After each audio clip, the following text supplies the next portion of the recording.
Welcome to Halal Money Matters. I'm Christopher Patton. I'm Moneem Salam. Ramadan Mubarak, Moneem. Yeah, Ramadan Kareem. It's been an entire year. It's crazy. We started the podcast last year right after Ramadan, and now we're into Ramadan. It's been a wild ride.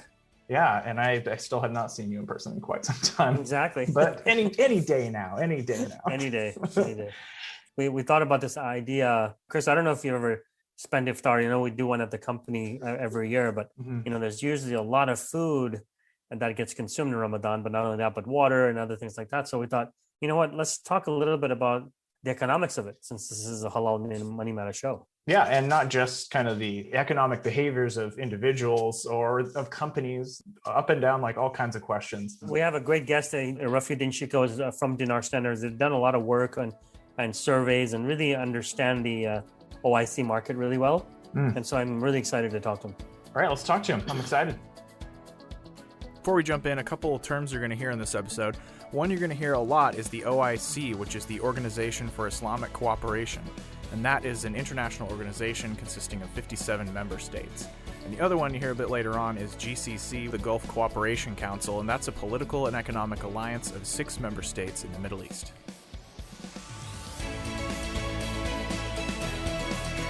All right, we're here with Rafi-uddin Shikoh of Dinar Standard. So just to start out, I think we want to learn a little bit more about you. So why don't you tell us something about what the kind of work Dinar Standard does and kind of how you ended up in that field? Sure. First of all, Monem and Chris, thanks so much for having me. It's a pleasure to talk to you guys. And we've been Monem good friends for a while, so it's good to catch up as well. Thanks for that question. So Dinar Standard is a labor of love. It's something I always had a passion to start and build a venture myself. So had that fire in the belly of, as many entrepreneurs do, to do and build something myself. A short background to why Dinar Standard and what Dinar Standard. It really has a link to September 11. In the sense that as a professional, spending most of my adult life in the US, originally coming from Pakistan, growing up in the Middle East and Oman, and had come to the States for my higher education and settled and did my MBA and was working in Boston, first in North Carolina, where I did my master's or my MBA at UNC Charlotte, then moved to Boston, worked for a strategy consulting firm. And then, and it was there that 9/11 had happened.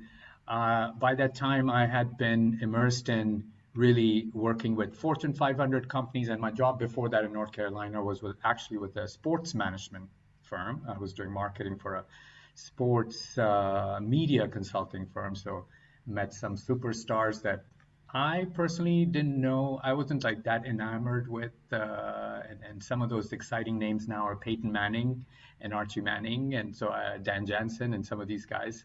So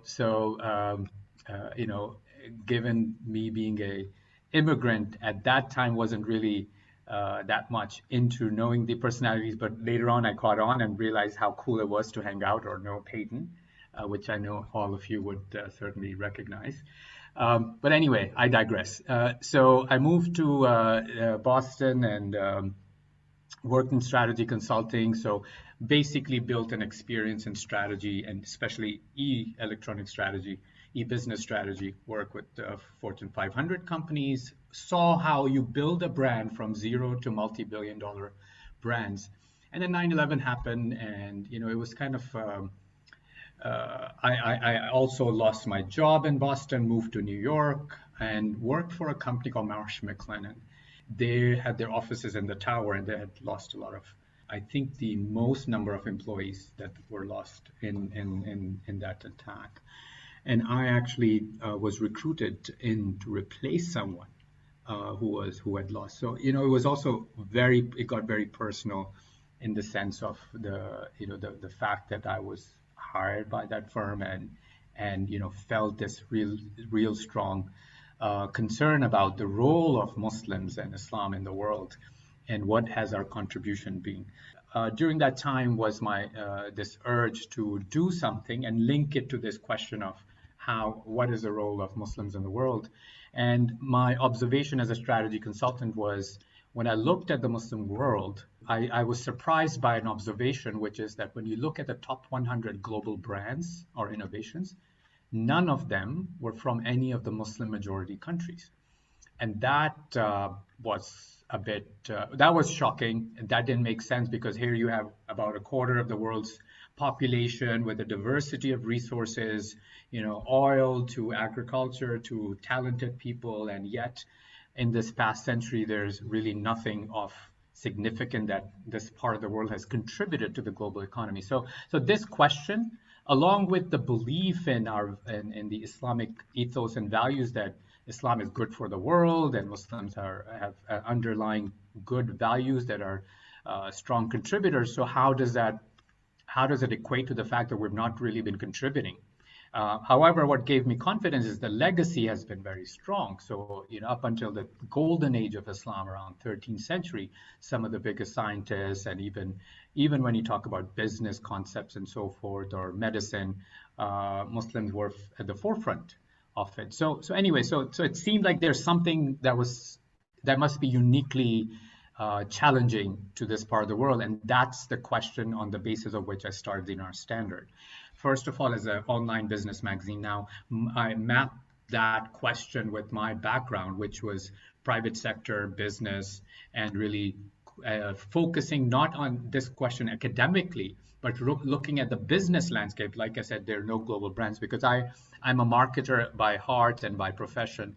And so when I started this question of no global brands, so it was really coming from that point of view. So Dinar Standard started December 2004, did the first ever ranking of top 100 businesses that are domiciled are from the Muslim majority countries. So the 57 OIC member countries, and there are 57 countries that form this multilateral body called OIC, Indonesia, Malaysia, a lot of the North African, Sub-Saharan African countries, the Middle East, GCC, Turkey, etc. So out of that, I did a ranking of top 100 companies, and that ranking in the first edition got into the Economist magazine. So they did a whole page, because it seemed like, to my surprise again, no one had explored this question of what is the economic profile of these countries beyond the oil and gas picture that everybody knows about.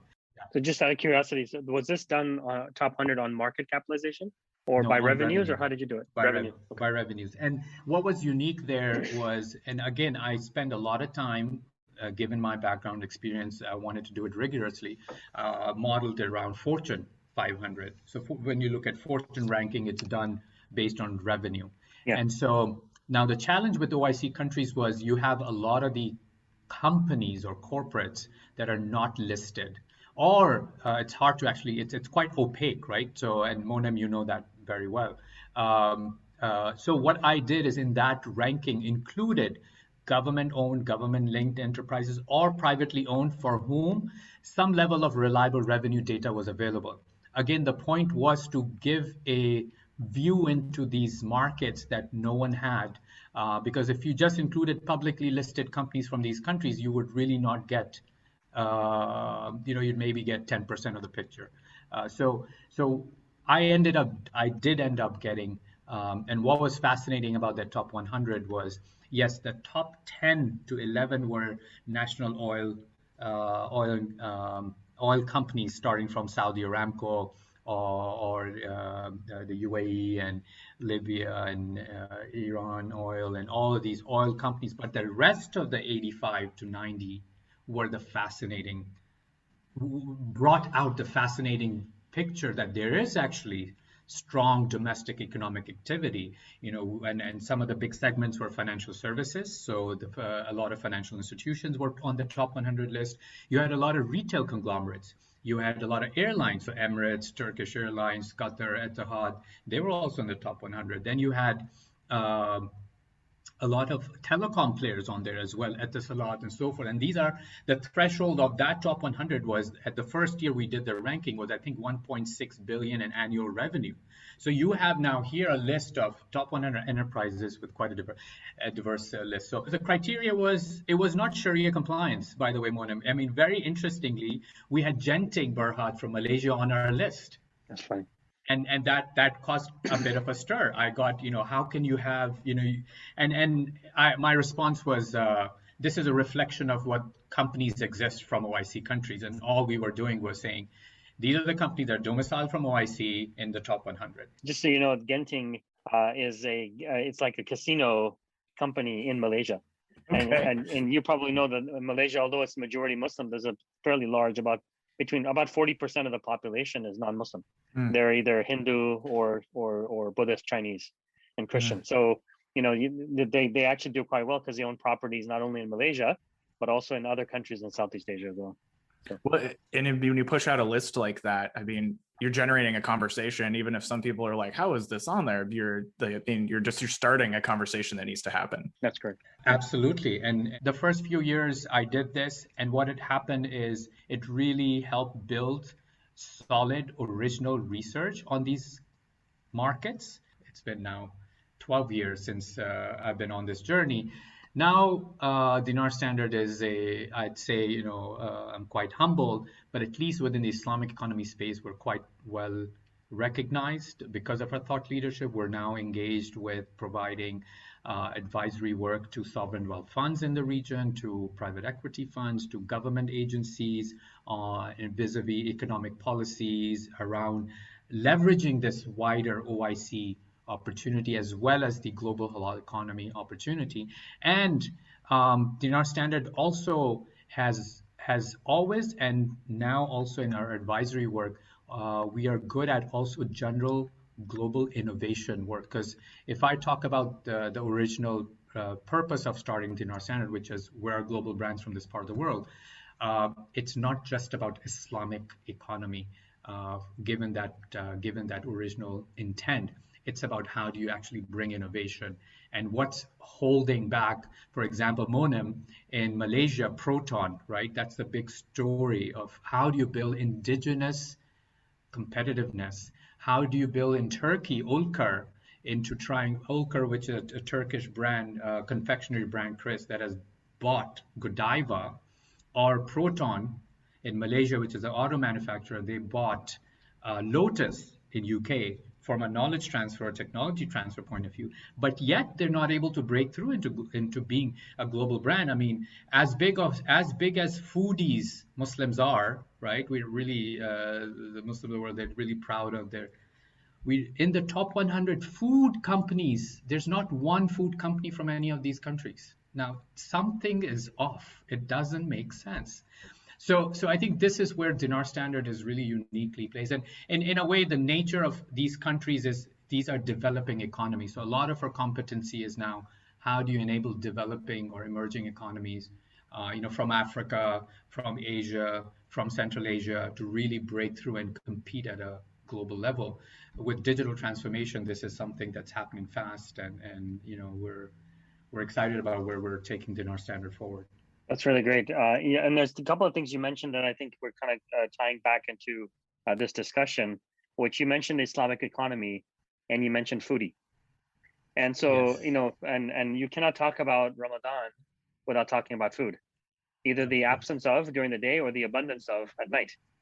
And so the topic really that we wanted to talk about today was really about, the impact or the Ramadan economics, if you want to call it, right? And what I mean by that is what happens in the Muslim world, but also in Muslim minority societies within the US or UK, that type of thing.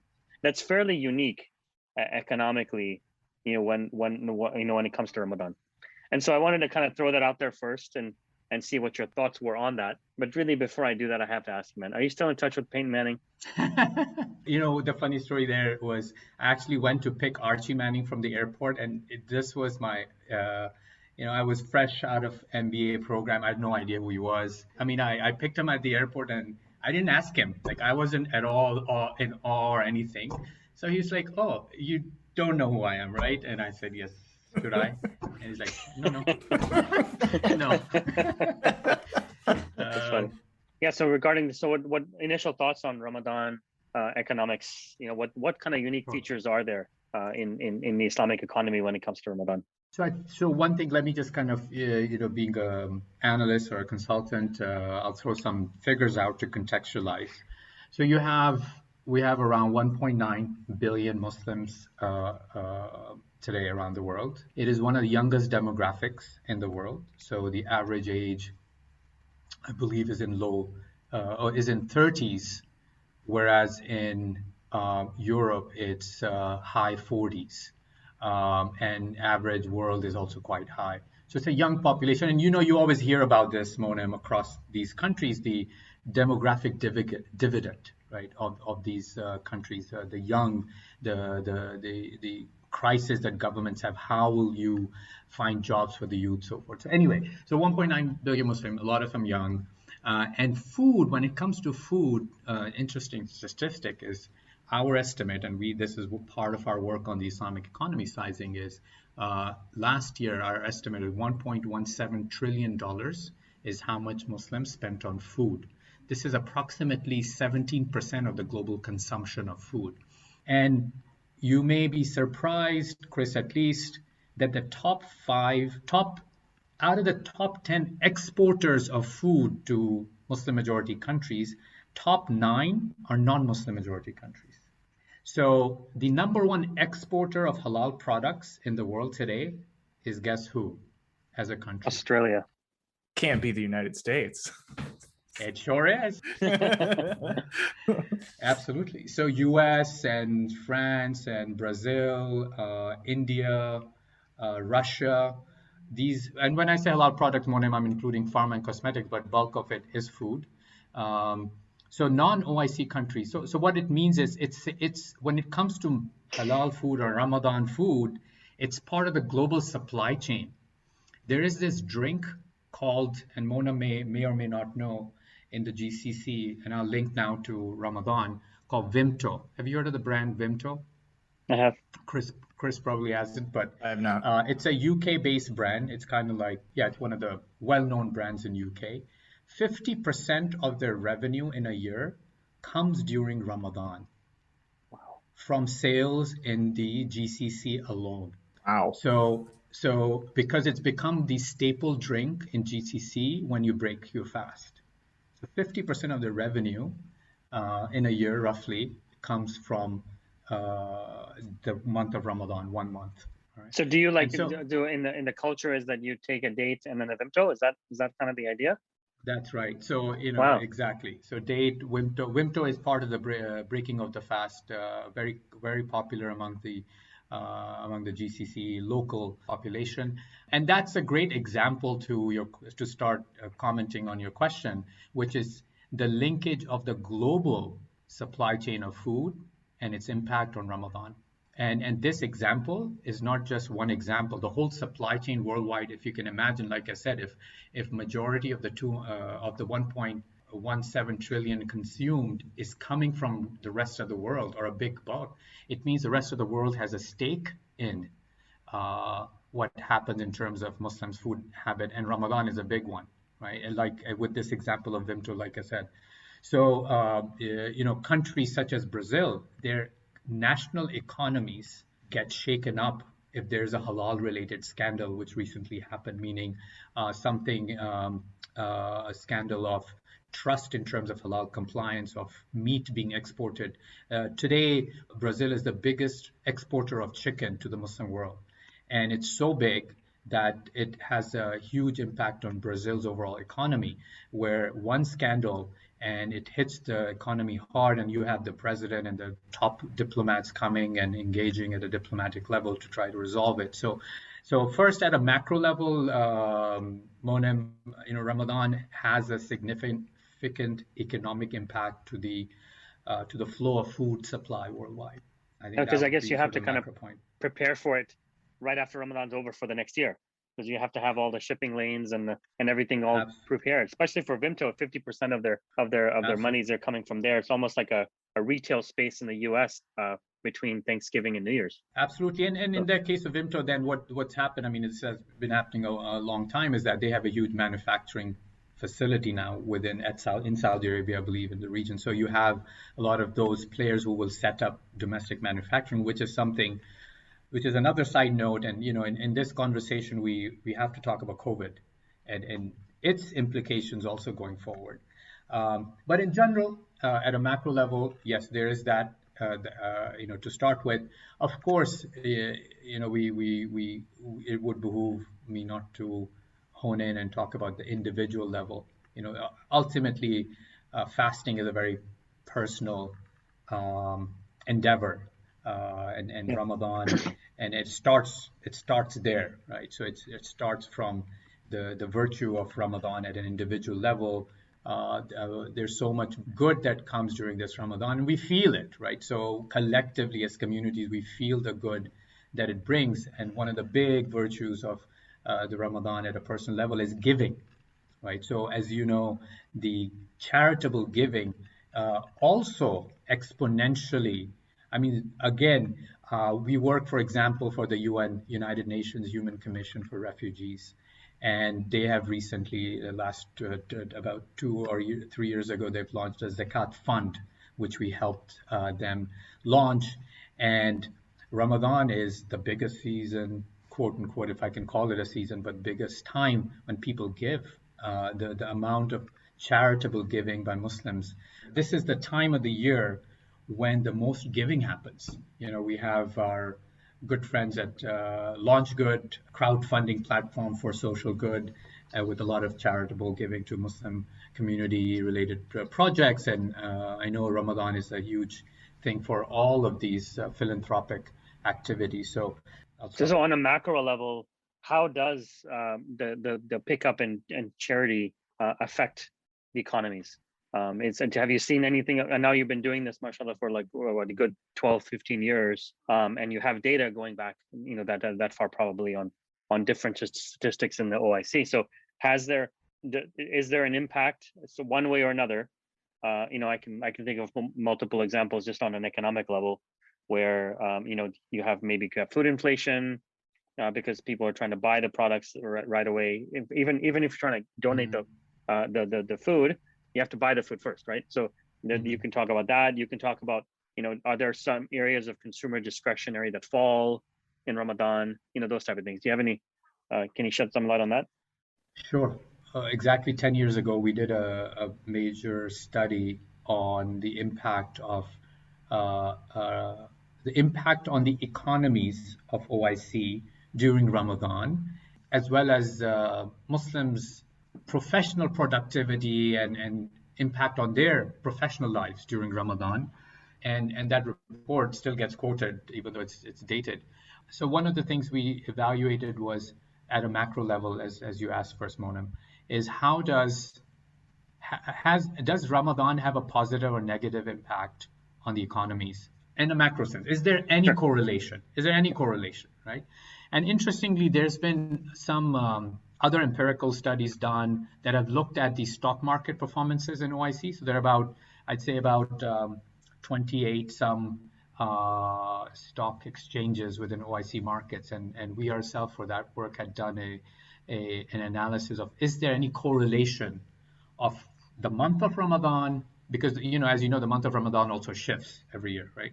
So we could kind of ascertain that there is or not any correlation. And interestingly, there was some correlation, and it was at that time for the most part positive correlation, i.e.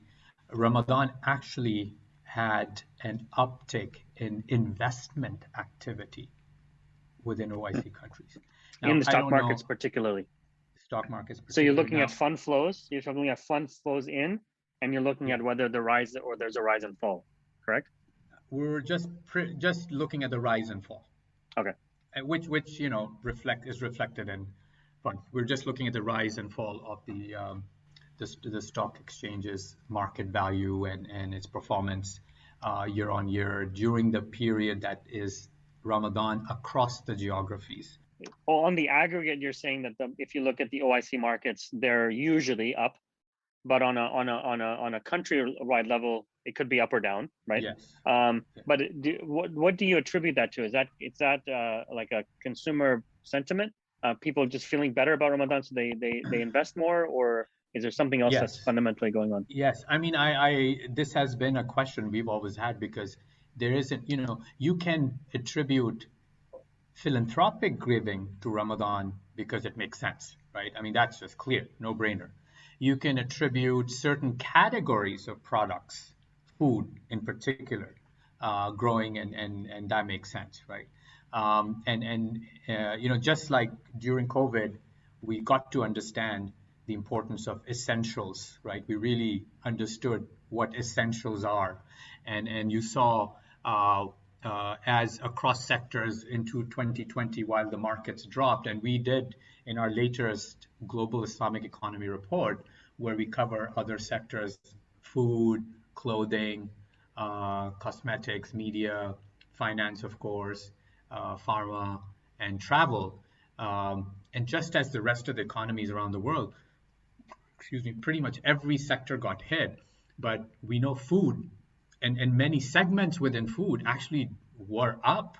And as you know, online retailing was up, entertainment was up, right? I mean, during COVID time, certain segments benefited, and all the stories of the digital platforms like Zoom and so forth. So even in context of Ramadan, you have certain sectors that you would imagine would do well. Monem, to the point about how do you answer if people were investing more, maybe certain sectors are performing better.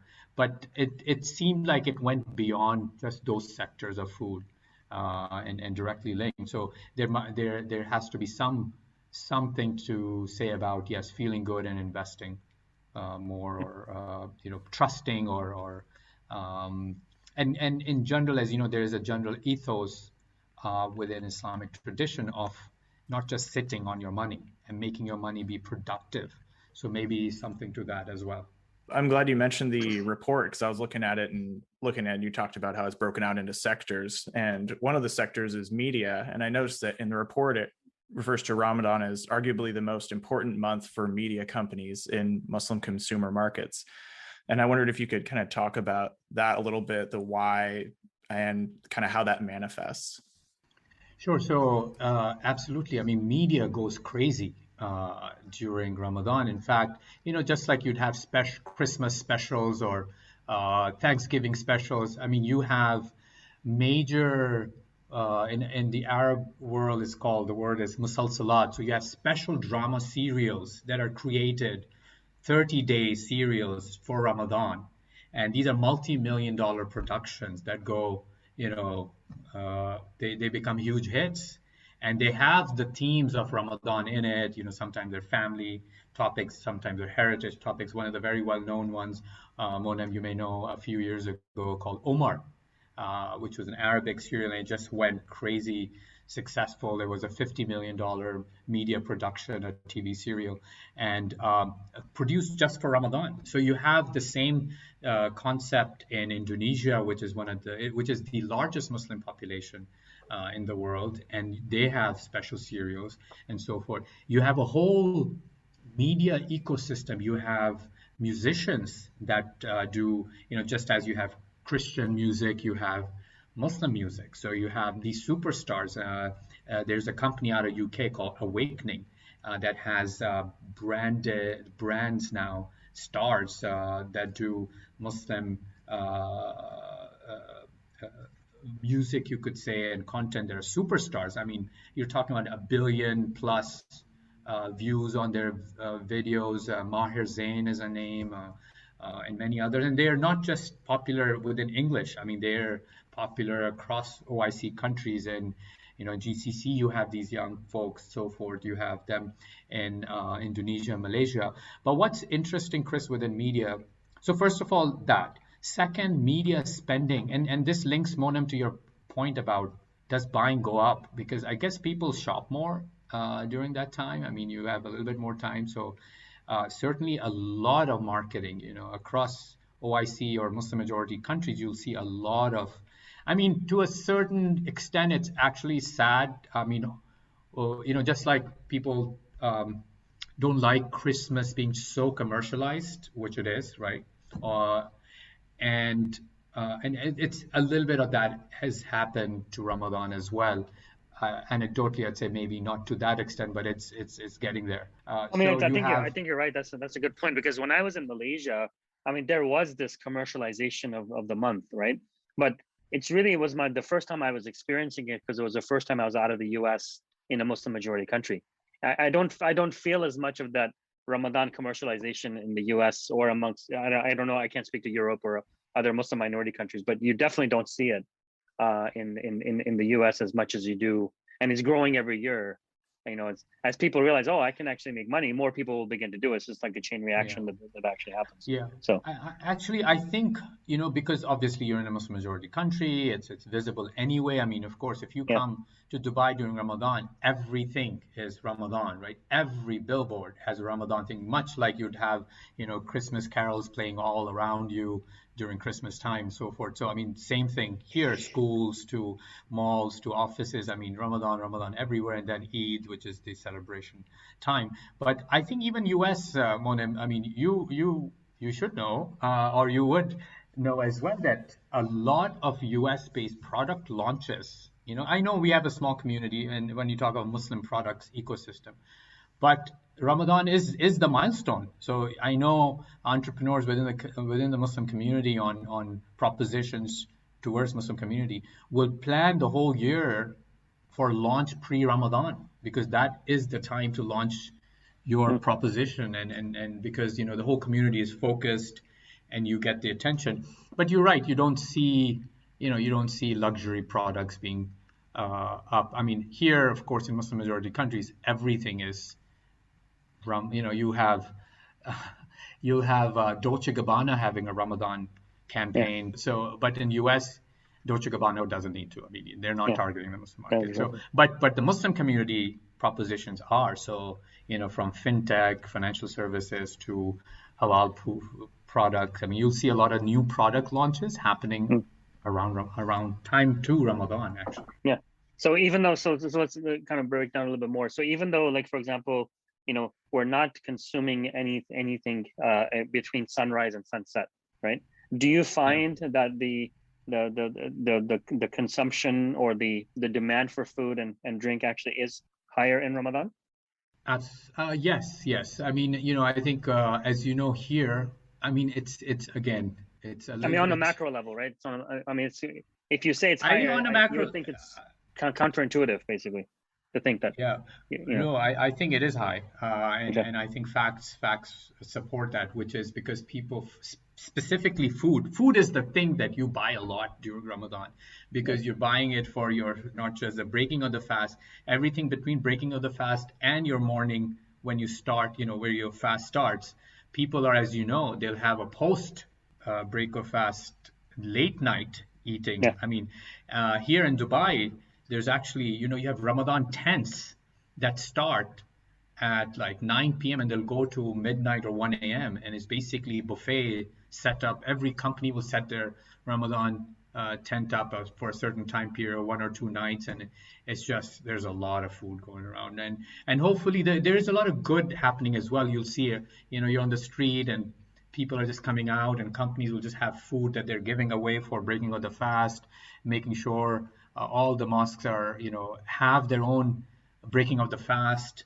So everyone, I mean, Ramadan, I would say nobody goes hungry, because people are in the giving mode. So even if you will all share with the neighbors and send the iftar, or make sure any poor on the street is taken.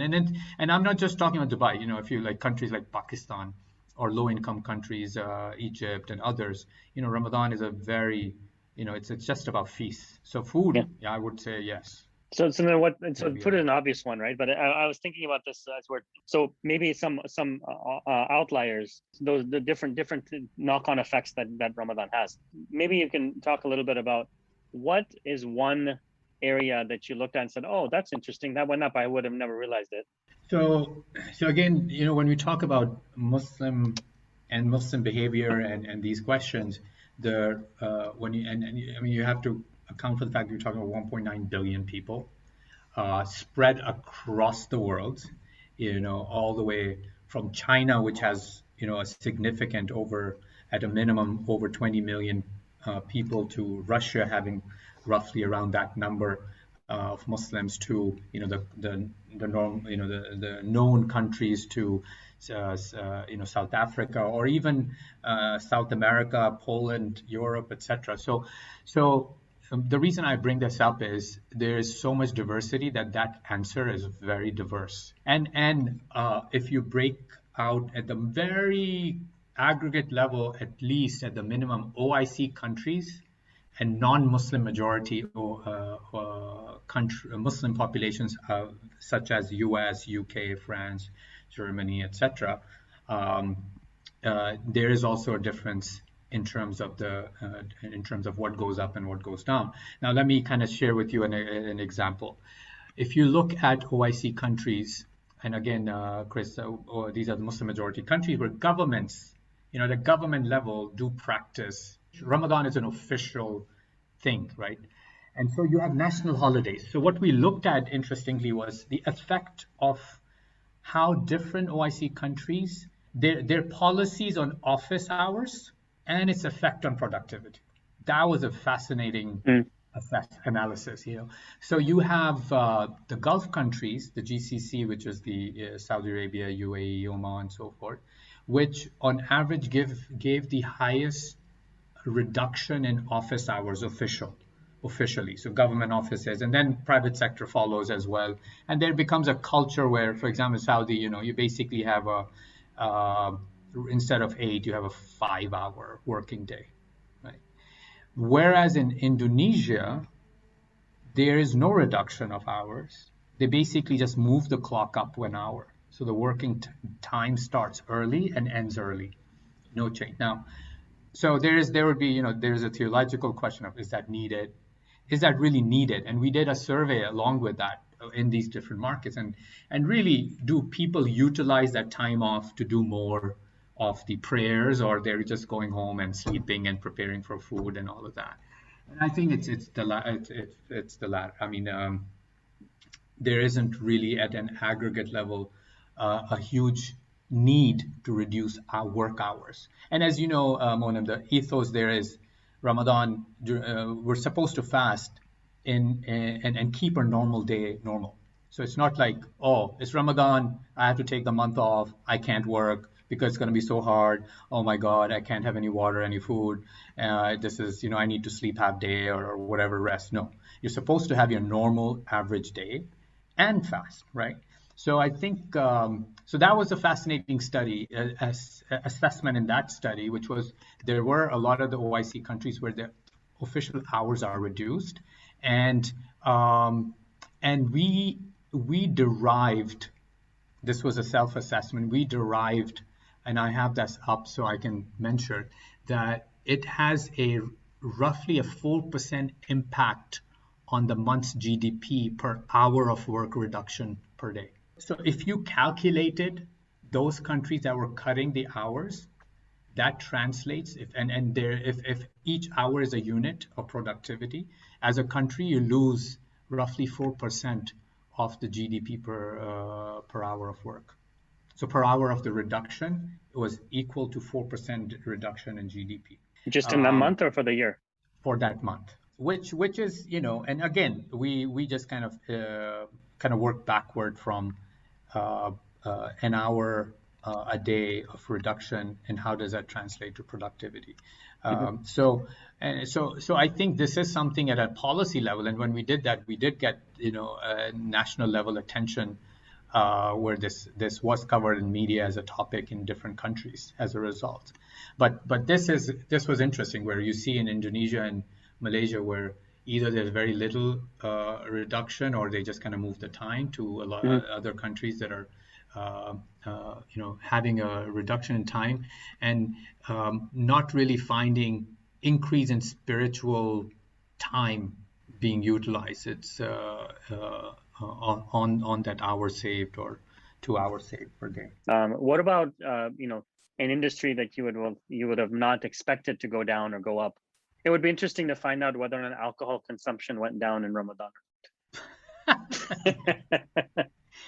Right. Okay. So All right. yeah, right. So I Noted. mean, I'll put that on our research agenda as a potential survey question next time around. because it's double faced, right? It's like, well, you would think no, it would say the same, but you're like, wait a minute, the Muslims drink also, so they might not drink in Ramadan, so it might go down, that type of thing. So I don't know, but something like that, like in Dubai, for example, where it's pretty much free for all, for anybody can go drink or do whatever they want. Would it actually go down or not? So Yeah, but as you know, here in Dubai and countries where alcohol is, like in particular in Dubai, you are actually not allowed to serve, or it's closed. I mean, they separate it and they don't serve alcohol. Like on religious days, you cannot, even those places that usually would serve alcohol, they will not serve. They're not allowed to serve alcohol. So I think they do have some controls there, or okay. some official laws there. But yeah, that's an interesting question. Yeah, I think your general point is the outliers or the unexpected. For example, luxury goods as an example. Would cars, automobile sales? I mean, does automobile sales go up during Ramadan? And if so, why? What is that? I guess they have to run to the mosque 5 times, so they need their fast cars. I guess Exactly. I don't know. Well, it ties into Eid gifts as well, because the Eid gifts are usually bought in Ramadan, right? So that could be a portion of that. That's right. Giving of gifts and buying of new clothes as one of the traits or characteristics. Yeah. Interesting. And just one last point, when you talk about Ramadan marketing, right? And the media going up and the media spends, what is the general theme of marketing when it comes to that? So for example, what I mean by that is like messaging. Yeah, what's the message? Is it spiritually tied to the product, or is it how is the messaging done so that people are encouraged to spend in Ramadan? Yeah, I think again it's quite diverse to the markets, and at the minimum in Muslim majority countries where everything Ramadan is all around you. So I think the general messaging in a lot of the Muslim majority countries would be around families getting together. You'll see a lot of feel good families getting together, having a meal together, which is part of the ethos and one of the good. One of the beautiful things of Ramadan, the families get together, have their breaking of the fast, the elders. So you see a lot of humility being shown. You see a lot of themes around charitable giving. Everyone emphasizes the importance of taking care of people. So you see that in the messaging and the branding, a lot of the branding. I remember back to US, you'd know a very good brand, successful American Muslim brand called Saffron Roads, with our good friend Adnan Durrani. Saffron Road is a halal food brand, and in fact, majority of its customers are not Muslims because of its high quality of healthy and ethical branding and sustainability focus.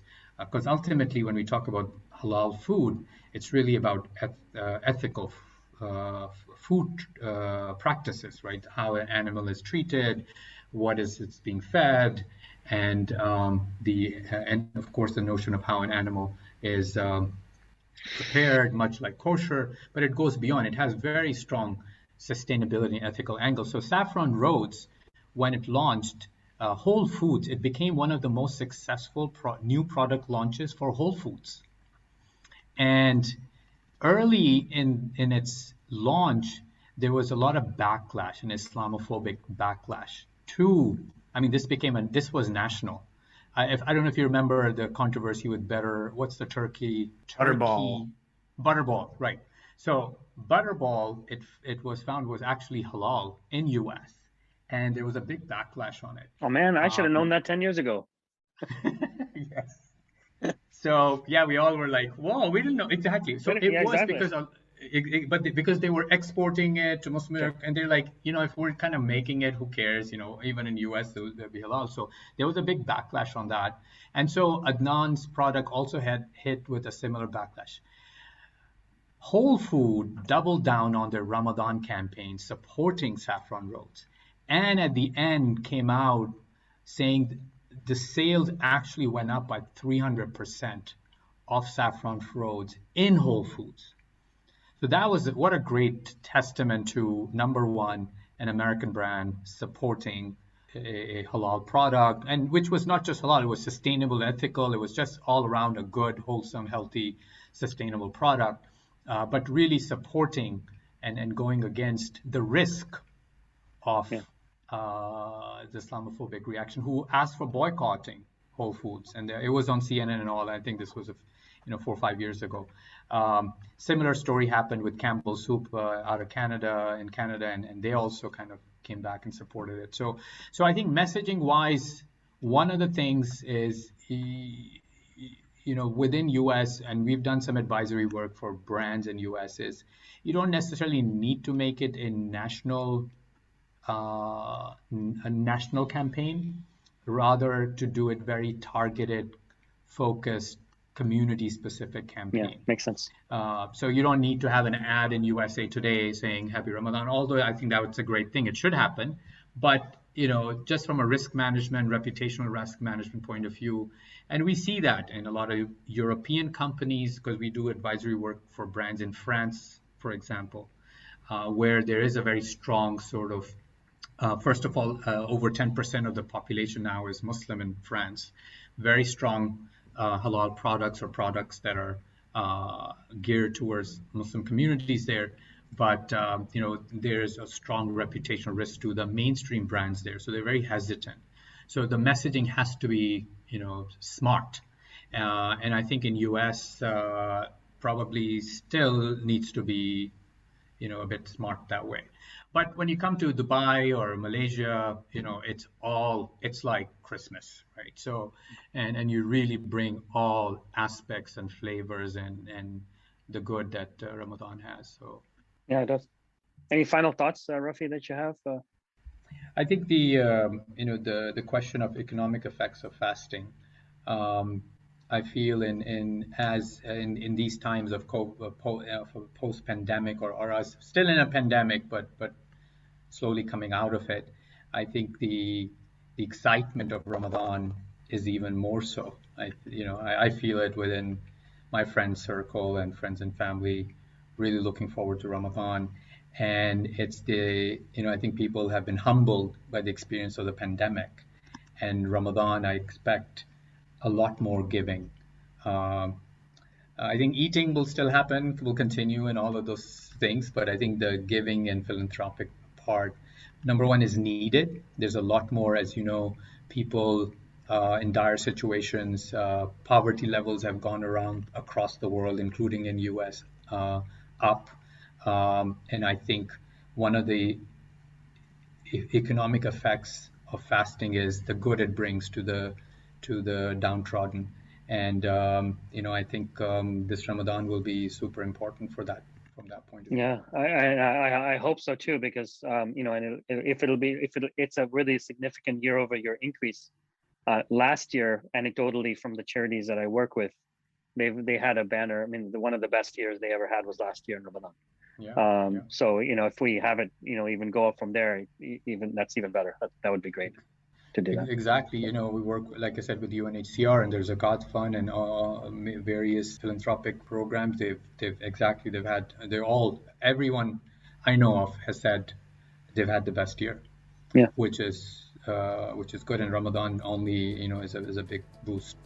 That's true. For them. Alhamdulillah. Great. Thank you very much, Rafi, for joining us. Thank you. It was really a pleasure having you, and hopefully we'll have you on again for another segment sometime in the future. My pleasure. Thanks, guys. Thanks, Monam. Thank you, man. Thanks, Chris. Good to meet you.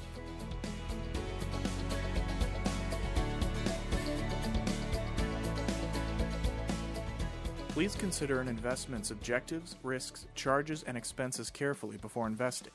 To obtain this and other important information about the Amana Funds in a current prospectus or summary prospectus, please visit amanafunds.com or call toll-free 1-800-728-8762. Please read the prospectus or summary prospectus carefully before investing.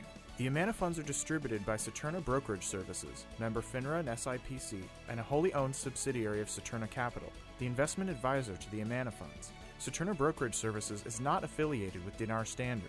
Investing involves risk, including the risk that you could lose money. The Amana funds restrict investments to those companies consistent with Islamic and sustainable principles, which limits opportunities and may affect performance. This material is for general information only and is not a research report or commentary on any investment products offered by Saturna Capital. This material should not be construed as an offer to sell or the solicitation of an offer to buy any security in any jurisdiction where such an offer or solicitation would be illegal. We do not provide tax, accounting, or legal advice to our clients, and all investors are advised to consult with their tax, accounting, or legal advisors regarding any potential investment. Investors should not assume that investments in the securities and/or sectors described were or will be profitable. This podcast is prepared based on information Saturna Capital deems reliable. However, Saturna Capital does not warrant the accuracy or completeness of the information. Investors should consult with a financial advisor prior to making an investment decision. The views and information discussed in this commentary are at a specific point in time, are subject to change, and may not reflect the views of the firm as a whole. All material presented in this publication, unless specifically indicated otherwise, is under copyright to Saturna. No part of this publication may be altered in any way, copied, or distributed without the prior express written permission of Saturna Capital. To the extent that it includes references to securities, those references do not constitute a recommendation to buy, sell, or hold such security, and the information may not be current. The Amana funds do not hold securities of any of the companies mentioned.